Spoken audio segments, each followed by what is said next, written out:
En octobre dernier, j'ai pu interpeller le ministre Jean-Noël Barrot au sujet des répercussions de la suppression de la CVAE sur les collectivités territoriales. Il m'avait alors indiqué que la perte de ces recettes induites pour les collectivités territoriales en raison de cette suppression serait compensée à l'euro près par l'affectation d'une fraction de la TVA, ce qui devait leur permettre de bénéficier d'une recette pérenne et dynamique qui évoluerait en lien avec l'inflation. Néanmoins, le gouvernement a depuis choisi de calculer la compensation pour chaque collectivité locale sur la base de la moyenne de ses recettes de CVAE sur les années 2020-2023.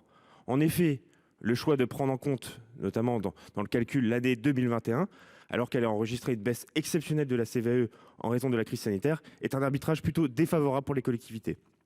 À l'heure où les collectivités n'ont de cesse de serrer la ceinture, à l'heure où elles se démènent pour faire toujours plus avec toujours moins, à l'heure où le gouvernement est en difficulté pour boucler son budget, ce nouveau cadeau fiscal aux entreprises de 14 milliards par an, fait justement aux dépens des ménages, est à revoir. D'ailleurs, qu'en est-il de la mission flash des inspecteurs généraux diligentés pour travailler à la définition des modalités de répartition de la compensation qui permettront d'ailleurs de maintenir un lien avec la dynamique locale? Nous avons d'ailleurs, monsieur le ministre, le même problème avec la compensation de la TH, la taxe d'habitation.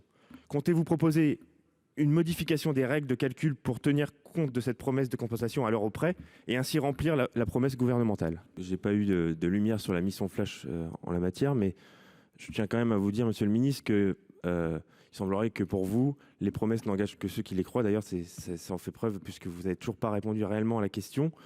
Après avoir fait une tentative d'un esprit centralisateur sur l'aménagement du territoire avec le ZAN, il serait temps pour vous de redevenir l'élu local que vous êtes et de refuser l'État centralisateur, même sur les sujets comme la fiscalité locale de nos collectivités. Je pense qu'il est le temps, puisqu'on fête les 100 jours de l'apaisement, il serait temps de revoir la copie en la matière.